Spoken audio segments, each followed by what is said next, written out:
kulanti wanaagsan daawade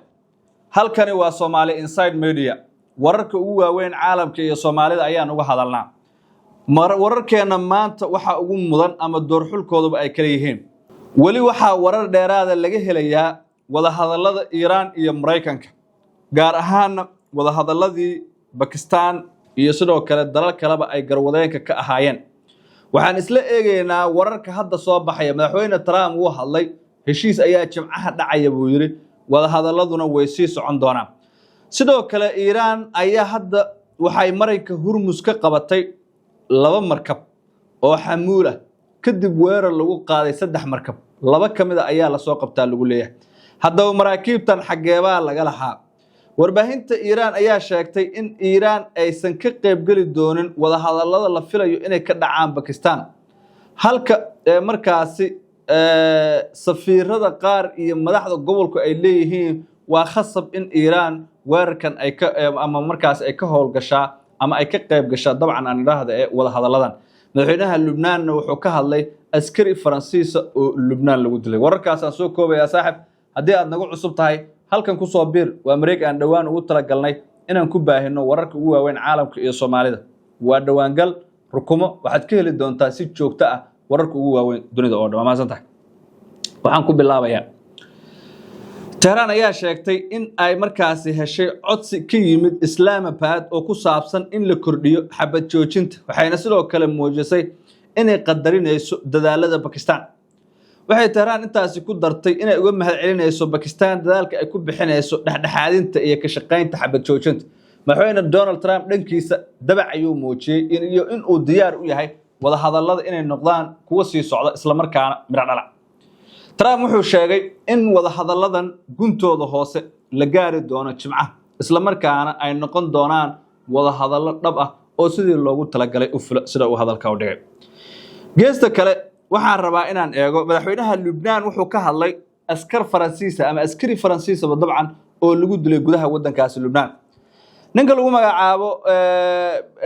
waa Joseph oo ah madaxweynaha dalka Lebanon wuxuu cambaareeyay dilka askari labaad oo Faransiis oo ka tirsanaa ciidamada nabad ilaalinta ee koonfurta Lebanon kadib weerar lagu qaaday markaas roondo ka tirsan howlgalka ku meel gaarka ah ee jamciyadda qurumaha ka dhaxaysa ee wadanka Lebanon madaxweynaha Faransiiska Emmanuel Macron ayaa hore u shaaciyay dhimashada muwaadinkii labaad oo Faransiis kadib weerarkii Sabtidii dhacay kana dhacay markaasi gobolka waqooyiga ku yaal ee aan ka fogeyn caasimadda dalka Lebanon Emmanuel Macron ayaa weerarkan ku eedeeyay kooxda Hezbollah ee Iran taageerto inkastoo ay Hezbollah si adag u beenisay isla markaana ku lug lahaanshaha askarta Faransiiska ah weerarka lagu dilay ay ku tilmaantay mid waxba kama jiraan bayaan uu soo saaray xafiiska madaxweynaha markaasi ninka la yiraahdo Joseph madaxweynaha Lebanon waxa lagu sheegay in uu mar kale cambaareynayo dhacdadaas isla markaana uu tacsi u dirayo dawladda Faransiiska iyo hoggaanka howlgalka ugu dambeynna markab xamuulka ah oo Greek laga leeyahay ayaa la sheegay inay qabseen ciidanka ilaalada kacaanka Iran waxaana lagu xiray markabkan ama lagu afduubtay meel aan ka fogeyn Mareykanka Hormuz sida uu sheegay wasiirka arrimaha dibadda ee Greek isagoo oo la hadlayay CNN waxa uu sheegay ninkan in markabka la weeraray uu markaasi wajahay waxyeello weyn warbaahinta Greek ayaa sidoo kale sheegtay in wasaaradda maraakiibta ee Greek ay beenisay in markabkan la xayiray dhowr saacadood ka hor ilaalada kacaanka Iran ayaa la sheegay in markabkan iyo maraakiib kaleba ay u weeciyeen dhanka xeebaha Iran sida ay ku warantay warbaahinta Iran gaar ahaan markaasi wakaalada wararka ee Tasniim la yiraahdo ee dalkaas laga leeyahay xarunta howlaha ganacsiga badaha ee UK ayaa waxa ay markaasi sheegtay in markab hubeysan oo Iran leedahay uu soo dhawaaday markabka laga leeyahay Greek isla markaana uu rasaas furay taasoo sababtay burbur weyn oo gaara markabka Iran eedan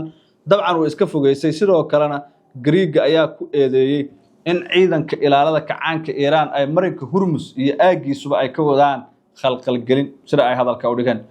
wali faanoori faray kama qodno xaalka bariga dhexena waa iska xaalka bariga dhexe oo ma jiro ilaa ay hadda xal rasmi oo la gaaray saacad kastaana waxa suuragal dagaal dhex mara dhinacyada halkaas ku dagaalamaya sidee baad u aragtaa xalku muxuu yahay nagu soo biir saaxib waa mahadsantahay